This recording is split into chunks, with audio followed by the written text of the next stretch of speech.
Hey, this is Amber from Moms on the Mind. And this is Dr. Dana from Moms on the Mind. Okay, so we're going to start off with a question that a mom asked us. Let me hear, girl. Okay, so in our DMs, a mom had a question because she's going through a divorce and she has a young child, a toddler, who is been acting out. So biting his clothes, tearing up stuff, kind of as a punishment to the mom. Right. And then, so he tore up an expensive jewelry, girl.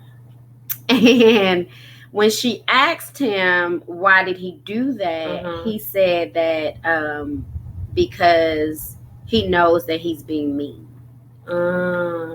Yeah. And her question is, what does she do? Gotcha. So what you think? Okay, so I think the first thing is to reaffirm him because right now he thinks, like in his mind, he's being mean. I think we have to show and tell our kids that it's not that he's a mean person, and kind of reaffirm who he is. Like tell whoever you want him to be, tell him that's who he is. You are a nice person. You are a loving person. You are a, you're important. You, whatever you want them to be. You are kind. You're important. You special, and you can do better. Yes, and then give them the words to kind of say how they feel. Because kids, especially toddlers, they're still learning. They don't know their feelings. And so they need those words to be able to express, how they feel. And so you're teaching them emotion language. Right. Because that's the teaching point too. Right. Yeah. I'm upset because you did this to me. Or I feel sad because daddy's not here. If you're going through a divorce, then that's a transition and the child might be acting out for that. So you give them the words to express, and I think tell them it's okay for you to be upset. It's okay for you to be upset. Yeah. It's okay for you to, kind of express yourself. Right. But here are some ways that we can release our anger or our, way we're upset. Like give them alternatives of what they can do. And then pull the teachers in. Like if it's a toddler, they might be in daycare. I think it's really important when you talk to the teacher about, hey, I know you don't want everybody to know your business, right? Like we feel like that. We don't want to. What goes on in the house stays in the house. But it's important for the parents and the teachers to be on one accord, and the behavior might be happening at school if the child is in daycare or is in school. And so it's important to tell you don't have to tell them all your business, but at least tell the teacher, all right, he's been having some behavioral issues at school. If you notice something, let me know. Right. Yeah, I don't need you to intervene, but I need you to let me know if you notice a change in behavior. Or and have a little empathy because this is what we're going through at home, or have a little sympathy, or Right. And I agree with that, the point about being a teacher and teaching your kid emotion language, because I've had that with my kid where she was transitioning in school and she was having a rough time. And at home, she was talking about all this dark stuff and being, I don't want to be mean, and the kids like it. And I had a discussion with the teacher about it. And she was so empathetic and was like, oh, I'm going to, talk to her about it. And today when we read a book, we'll read a book about this topic. And I just felt so much like relief as a mom that the person that was caring for my kid in the daytime cared enough about her emotional well-being and knew that it was important. Right. What would you tell the mom? Now, what I would tell the mom is, anytime there is a transition with kids, they're going to act out. If you have a death in the family, a change of address, I'm moving to a new city, my parents are divorced or splitting, or, one of the children is going off to college, which a lot of parents are about to go through, you got to anticipate that the youngest children is going to feel the impact of that. And a lot of times we talk about this a lot. People think kids don't have feelings or register, but they do. And sometimes it comes out as behavioral problems: hitting, kicking, licking, biting, punching, tearing up your house. So I feel that it's good for you to understand like their behaviors and where they come from. So in therapy, there's this like cognitive behavioral therapy, which is really good for depression, anxiety in kids and adults. They have like this little triangle that I kind of teach the kids, and they come to me and I'm like, don't go there. And then it's like the triangle is what your thoughts, your feelings, and your actions. And so what we're focusing on, and what a lot of parents focus on, is their actions, what they are actually doing. But you got to retrace that stuff back, because if you think something in your mind, you're going to have a feeling about it, and then you're going to act on it. So if I think, oh my gosh, my mom and dad is getting divorced, my feeling may be scared, frightened, worried, nervous. I don't know what's going to happen. And so my action is I'm going to tear up this house, because I don't know any other way to express myself. So I like giving them feeling language, because I got teens that don't know how to say nothing but angry. And usually with angry, there's like multiple other emotions over there. So you got to teach them the feeling language, but then you have to talk to them, be open-minded and curious as to what they're feeling and what their thoughts that are going on in their head. And some of this may take a therapist. Everything don't need medication, but a lot of things may need a third neutral therapist, because a lot of times a child feels pushed in the middle between parents in a situation like this, and they're much less likely to express themselves about it because they feel like they have to take a side between mom and dad. And a therapist is a neutral party who can get the information out to you and understand what's going on with the kid and treat them without them feeling like, I'm taking mom's side, I'm taking dad's side, I'm going to offend somebody, or I'm going to get my butt whipped. Right. And the other thing is, you can tell him, you're awesome. I know that you're mean. I love you, but I don't like your behavior. That is an important thing to say. You ain't got to let them tear up your house. You can say, I love you. I respect you. I understand that you're going through a tough time, but you're not going to be tearing up my house up in here. Okay? Especially my expensive jewelry. Hello, somebody. You go to work? No. Don't say that. Don't do that. She playing. But you can set limits with your child while affirming what is going on with them. And a lot of times parents feel like, if I set a limit, I'm being too strict and I'm not allowing them the room to say things. You just got to ride the middle wave, not being too strict so that you cut off what their thought process is, and they're not telling you because they're so scared they're going to get in trouble, but not being too lenient, like, oh, we're going through a divorce, so I'm going to let him get away with everything. Now, children still need boundaries, rearing, and they still need guidance. And I Googled feeling language. And so there's like all these charts, menu of words to put language on emotions. And so just Google it. Yeah, they're on Amazon and Etsy. The ones I like the best are the ones with like the little emojis, with the faces on it. It's kind of like when you go to the doctor, they see the pain scale.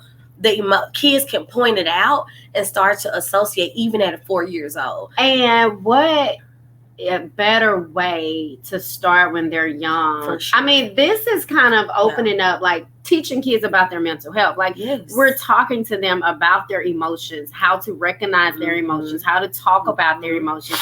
I mean, because a lot of that is, that's why a lot of people are in therapy today. Yeah, they didn't never learn. They never learn how to talk. And there's nothing wrong with therapy. And I will also say that, mom, make sure you got yourself together, because the number one thing I see with kids who are struggling, because they see their parents struggling, is the kid is trying to take care of the parent. You don't think your kid is trying to shield you or take care of you, but kids have this innate thing that everything that goes on in the house is their fault, and they should be the fixer of things. So if they see mom struggling, they're not going to tell mom things because they're trying to be protective and they trying to parent mom. Right. And so they're struggling because they see you struggling and they want to fix it and they don't know what to do. Right. So you got to take care of yourself. So you kind of emulate and show them, this is what happens when we are stressed and upset. I'm taking care of myself.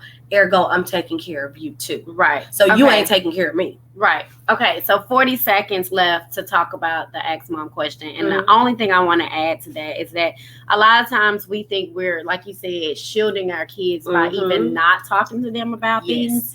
And so, yes, we have to put things in kid language, but I hear a lot of parents, even as they're older, well, he didn't know anything about that. He didn't know what we were going through. They feel what you're going through. So you might as well, you don't have to tell them everything, because of course a kid doesn't need to know everything. 4 seconds left.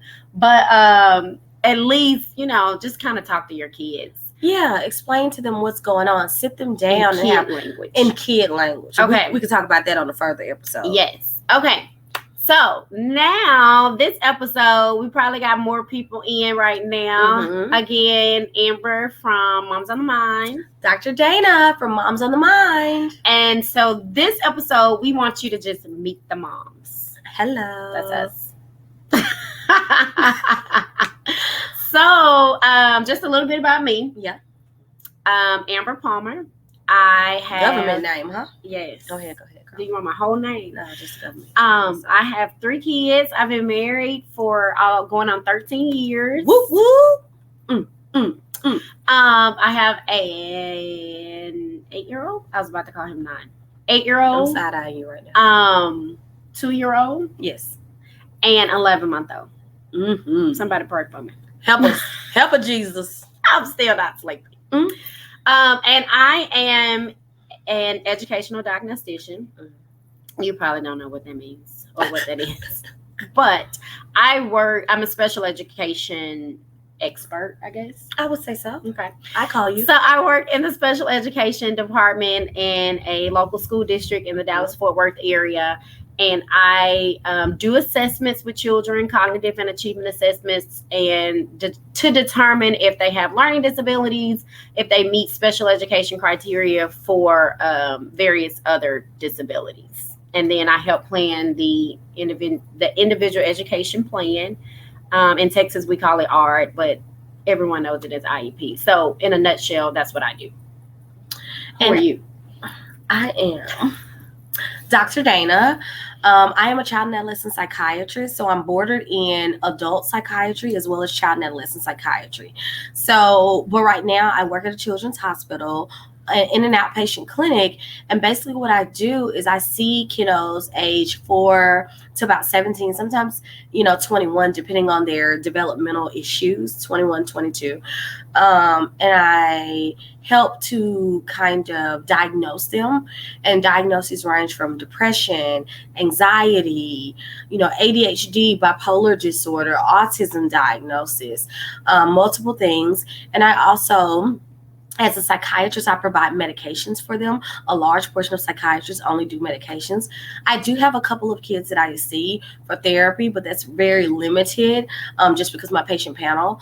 And I treat kiddos and try to kind of bring the whole family with it. In child psychiatry, you can't make movement without the parents.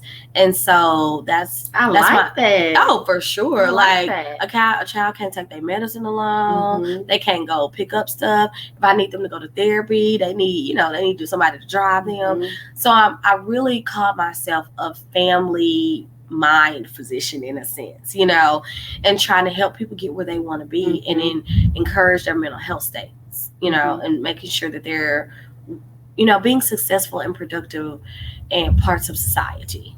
That's good. Yeah, that's all I do. Okay, so why did we start? Well, first of all, Dad and I have been knowing each other since babies. Like, we don't even remember. Like, we were in baby room, pre-kindergarten. Yes. We was getting our booties wiped together. Okay. So we have known each other for a long time. Mm-hmm. Why did we start Moms on the Mind? Her being a psychiatrist, and then me being a special education expert. Yes. I also work with students with autism, mm-hmm. other health impairments, anxiety, depression, emotional disturbance. And so so you want to tell the story? You tell the story better. Okay. So what would happen is that I would have kids come into my office and I'm diagnosing them with stuff, right? They have depression, they have anxiety, they have ADHD. Okay. A large portion of kids with these diagnoses need accommodations, or they need some help in school, because what you tend to notice about kids is that, like, when they struggling at home, they struggling at school, they struggling everywhere. And so I would have these kids come in. They have this whole, educational plan that their teachers are doing this.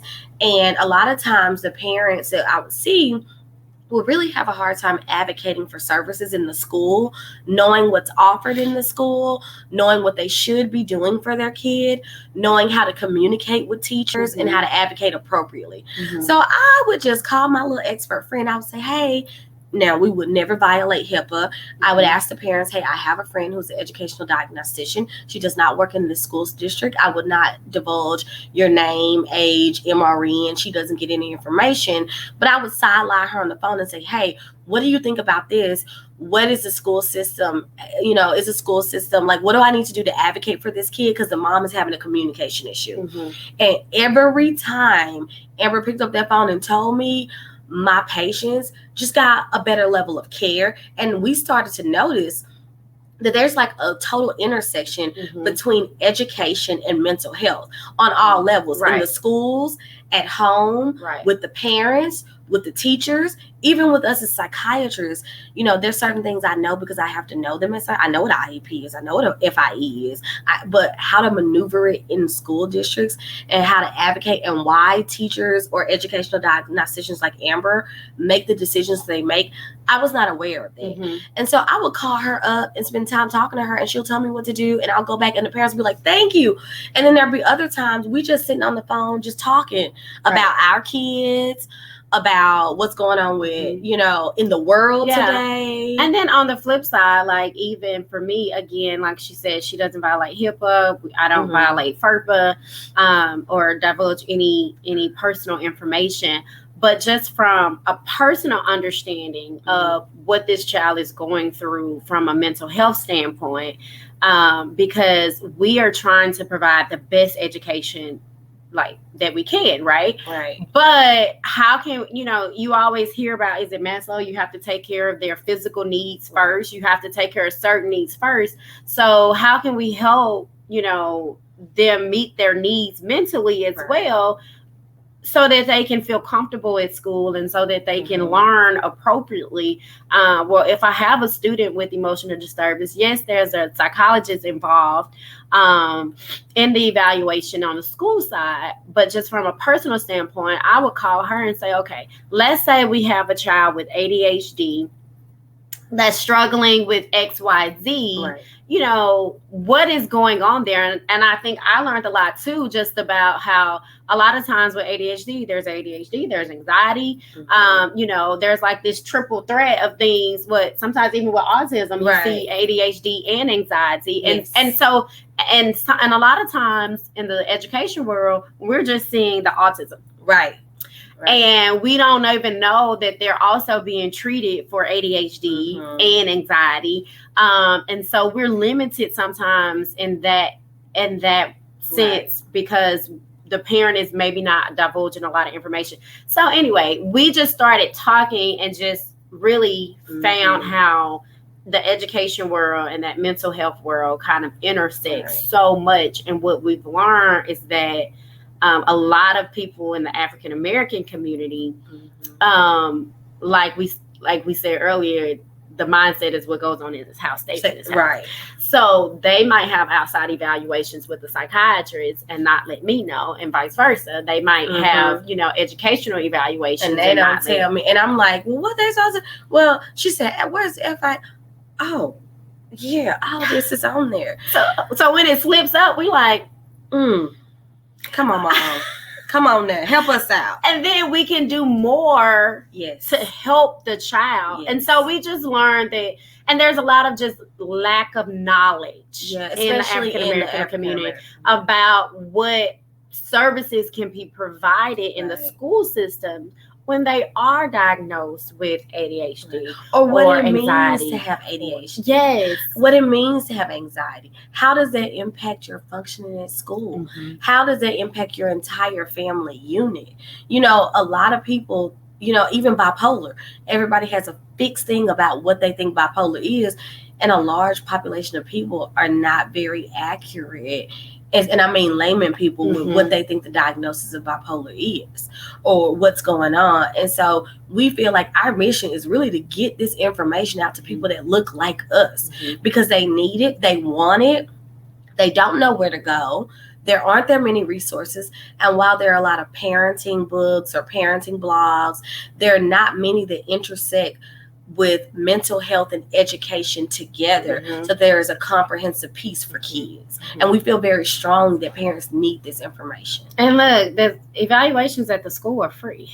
Hello. At the public school, they're free. But a lot of times, so many African American parents, they do not want their child evaluated in the school system because they consider it a label. And so they're like, we'll go outside. We'll go private. Listen, you know, one day we're going to go private and we're going to want you to come to us. Right. Remember that. Thank you. But I mean, the resources are there, and you have people at the table, who really want to help. And the only reason a lot of parents don't get the evaluation in the school system is because they are scared of a label. And listen, I've talked to parents all the time. I get it. A young Black male, you know, especially in the area where I'm in, you know, the minorities, you're one of few Black kids in the classroom. You have teachers who don't look like you telling you your child moves a lot. Your child, you know, is throwing things in the classroom. Your child, they're seeing these behaviors and they're telling you about these behaviors. And sometimes, you know, we have to be honest as parents, we're in denial about some things and what's happening with our kids. And so I get it. I get the hesitation of not getting the evaluations. And that's another reason we wanted to start Moms on the Mind, because we wanted you all to kind of see people who look like you too in this area. I mean, in this field, who are passionate about helping your families and helping your children. And we talk a lot about early intervention and noticing things early.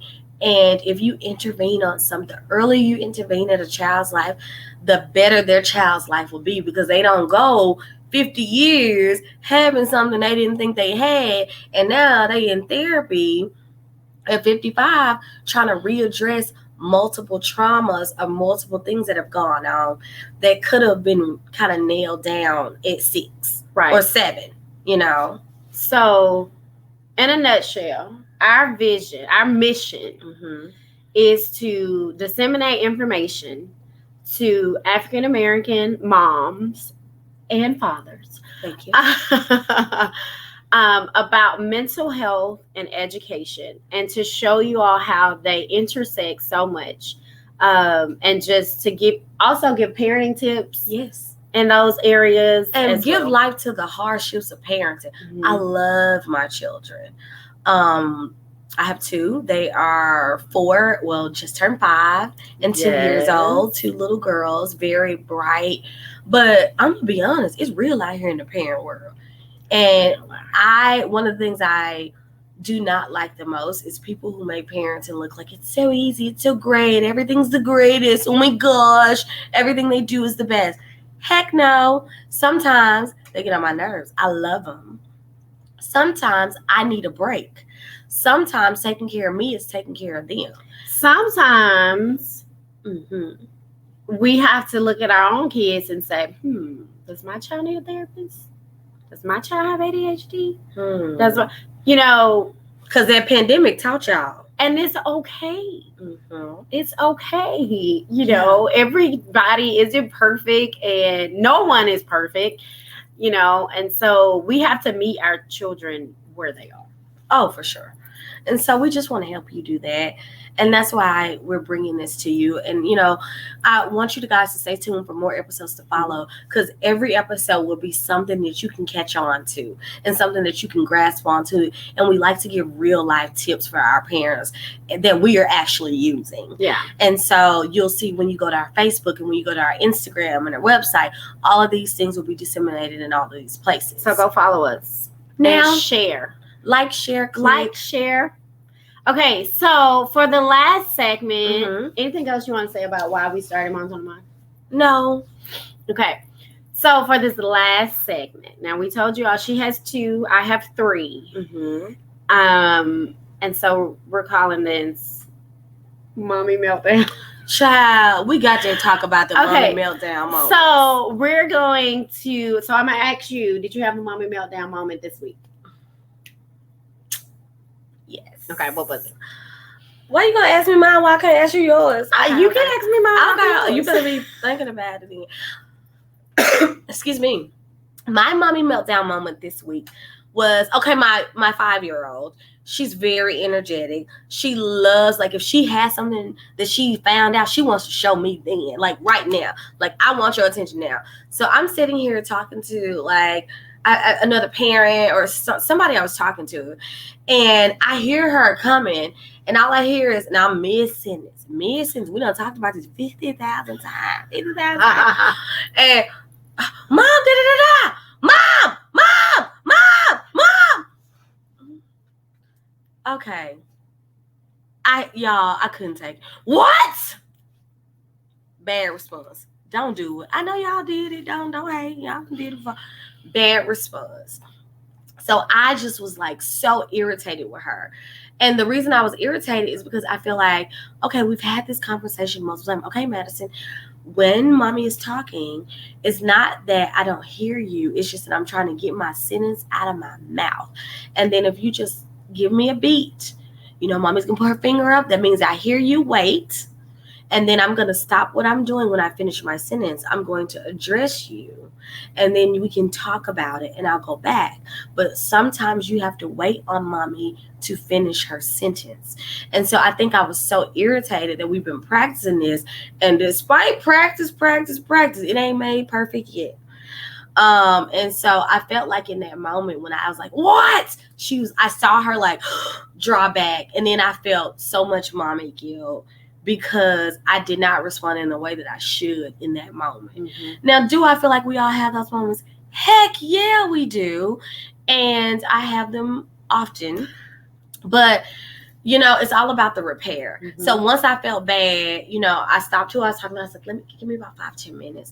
And I sat down with her, got on her level. That's good. And then I was like, you know what, Madison, I'm so sorry that I said, did I hurt your mommy? How did that make you feel? Did Mommy hurt your feelings? Yes. Okay. She did say that. Okay. And then I said, well, Mommy's very sorry for hurting your feelings. And sometimes Mommy's not going to do everything right. But when Mommy does something wrong, she's going to apologize for it because that's what people do. That's big. Ding, lesson. And then I said, the reason Mommy got upset is because we talked about this and I really wanted you to wait and I really want you to practice what we talked about. And she said, yeah, I know, Mommy. I just got so excited. Oh, and I said, I know, right? That even made me feel worse. And then I was like, you know what? It's okay because you're excited. So tell me what's going on. We finished it. She walked away. And I felt bad about what I did at the beginning, but better that I was able to repair it and be an example for her. Mm-hmm. So it was a mommy meltdown, but at least that one didn't end in total chaos. Yeah, that was good. That was good. You think that repair was good? Thank you. I appreciate it. What's yours? We potty training. Sipping tea. Go ahead, girl. We're potty training, y'all. If anybody's been through potty training, hallelujah, you know my pain. Yes. Maybe your potty training was easy. This is the second boy, the middle child. And I've heard boys are a little bit harder than girls. And see, I don't know. I mean, my girls are in diapers. Yeah. So, okay, so, in my mommy meltdown moment, I actually didn't do it in front of the kid this time. But they feel how you feel. Like they can sense it how you feel. And so, y'all. So the daycare has kind of pushed us. We want to potty train with the pull-ups. Okay, every 15 minutes we're gonna go use the bathroom and then put your pull-up back on just in case you have an accident. You don't mess up my floor. No. So daycare is like, no, put them in underwear. Bring underwear, bring 6 change of clothes. They bring some more socks, bring some more shoes. So we're like, well, if the daycare is going to do that, then we got to do it at home. So not to get too graphic, but let's just say we have been going to the potty, been going great, and it didn't go so great. That was one time. And I think it wasn't like you expect those moments, right? When you're potty training, you expect that. But I think the thing was my husband wasn't at home. I think he went to get a haircut or something. Yeah. And my 8-year-old was sleeping on my couch. And the 11-month-old was crying because she was hungry. Yeah. I mean, just the accident happened at the most inopportune time. And there was a lot of cleanup necessary. Oh, girl, he sprayed everything. Well, it wasn't even sprayed. Let's just say I threw away the underwear and the pants. Did you try to take it off himself, though? Because that's the worst when they try to take it off themselves. Yes. It is the worst. I think we ended up getting in the bathtub. Like, at that point, you just don't even have a choice. By the way, poop don't flush down the toilet. Or the tub. I learned that. Ooh, okay. No, it don't. I'm just saying. And so it was just a mommy. It was an internal mommy meltdown moment. Like, I was screaming from the inside. In fact, I think I finally got him cleaned up. I gave the younger one some food. And I sat him in a chair and gave him some food. And I went in the other room and shed a few tears because it was just a lot. It was just overwhelming. So that was my moment. That was good though. Yeah, I guess. Yeah. I mean, because you got to know when you got to tap out sometimes, Yes. You got to. You can't just keep going. Yeah. So that was a tap. That was that. Yeah. I needed that. And then, like that night, I watched a good show. Like I binged on a good show. Everybody went to bed. I just gotta stay up and watch the show because it just helps me calm down. It helps me relax. So that was my mommy meltdown moment for the week. Good job. Thanks. You did good too. Thank you, girl. We're paying stuff. Hello. Well, okay. That's our first episode for today. If you guys like and you really want to follow us, we really want to be able to disseminate this information to you. Please come back for more. We'll have more episodes to come about multiple topics. Like, share, follow, send us questions. Send us questions because we'll do a question every episode as well as a topic. And we'll definitely have time for mommy meltdowns because they happen quite often. All right. Thank you. And thanks for tuning in. Bye.